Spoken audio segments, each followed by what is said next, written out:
Many people secretly want a post-apocalyptic world and society breaking down, because Hollywood portrays it as an adventure.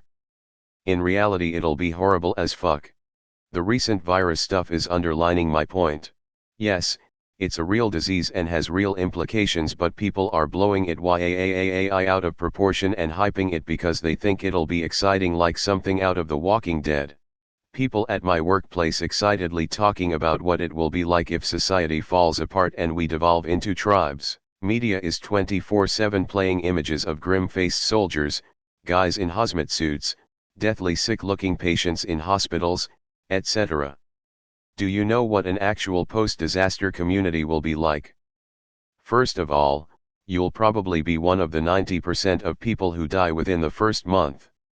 And even if you aren't, you'll subsist in shitty conditions. No electricity or power, and this means no phones, computers, food/water, cars, hot showers, toilets, etc.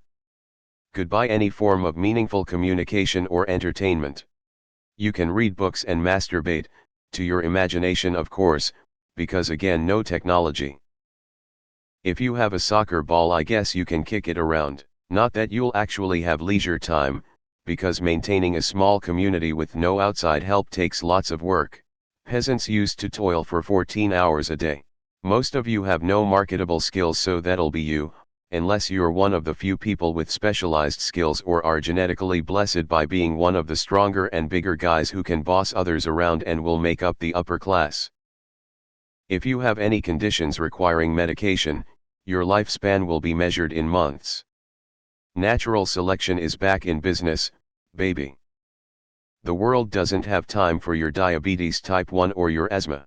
Pharmaceuticals and pills are a thing of the past. Pretty good chance that at some point, your community will be enslaved by a neighboring stronger tribe.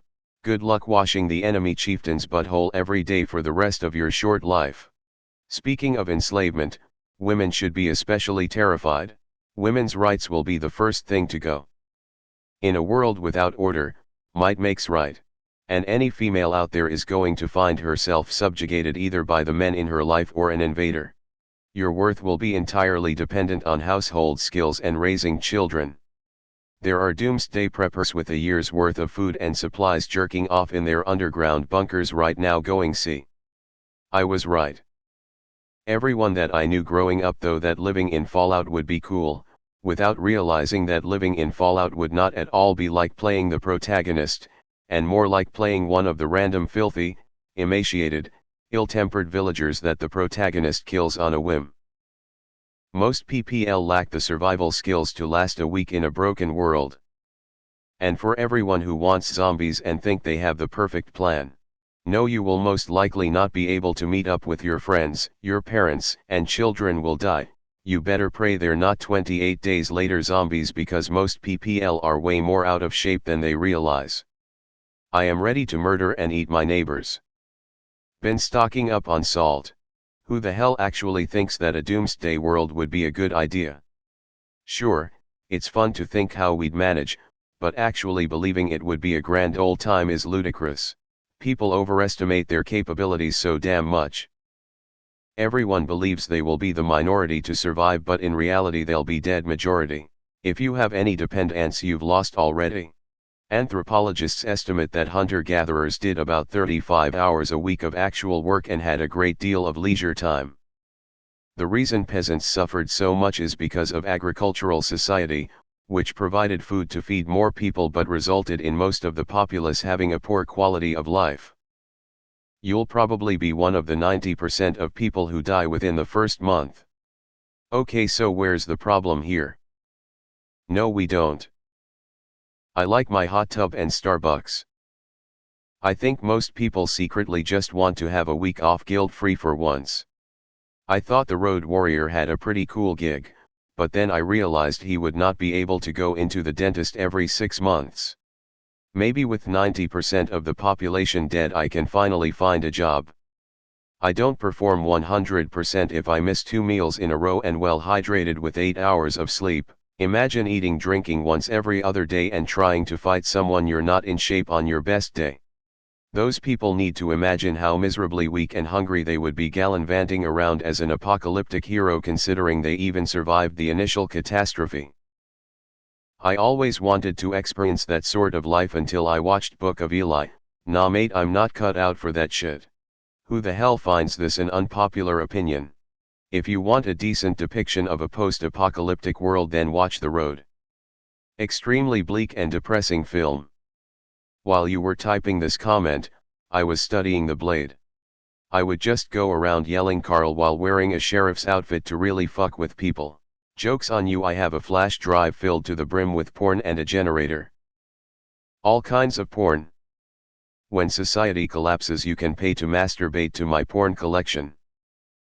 I'll be a millionaire in whatever currency we have in the apocalypse. I somehow don't miss dying because of a bad tooth. The thing that gets me is people forget there'd be no running water. No toilets, no sinks, no drinking water unless bottled, so you'd have to live near a stream and boil water to survive. If this virus does go full shitstorm and take out society, then I at least know I'll be able to find plenty of toilet paper stockpiles inside people's homes.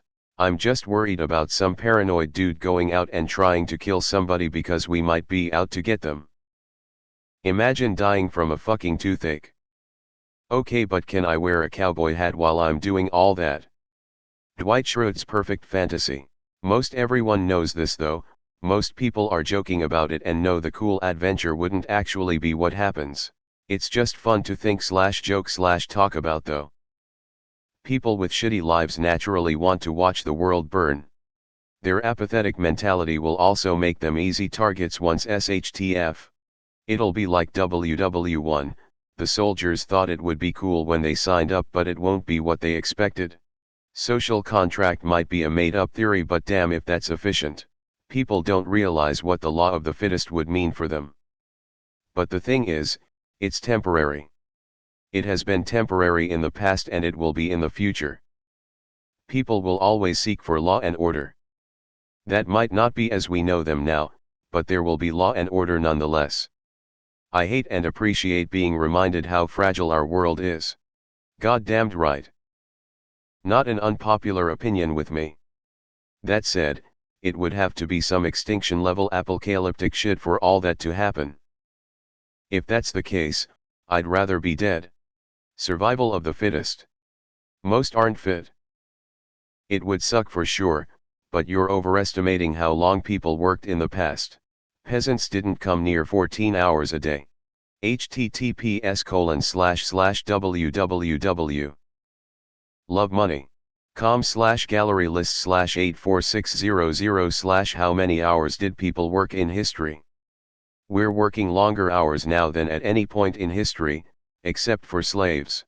Is this about that guy from r/confessions who said that he wants the pandemic to reach its worst so that society can finally crumble and have the weak die off before rebuilding itself into a glory society full of healthy people who don't need to crutch on social security benefits? Because this is conveniently soon after that post, 6-hour difference. One of the guys in work has consistently teased me for being a country girl, making fun of my upbringing. By that I mean, whenever I mention catching fish or rabbits, making nettle soup and elderflower wine and jelly, foraging wild sorrel, garlic, nuts, mushrooms and berries, he would rip the shit out of me, saying they were cute things to be able to do. That it was cute how to know which water was safe or not to drink, how to treat stings and cuts with specific plants, etc. I'd casually mention it in conversation and he'd look smug and say that's real cute. Today he asked me about 100 questions about wild herbs, medicinal plants, mushrooms and how to skin rabbits and gutfish. This dude is the biggest townie I've ever met, so for him to be seriously asking about these super basic things I learned growing up, shows me just how all this sensationalism is affecting people. Edited to clarify. I don't mean that these are basic skills in the sense that everyone should know them, I meant that for where I grew up, the environment and everything, that all of us were raised with this information. I apologize if I sounded off.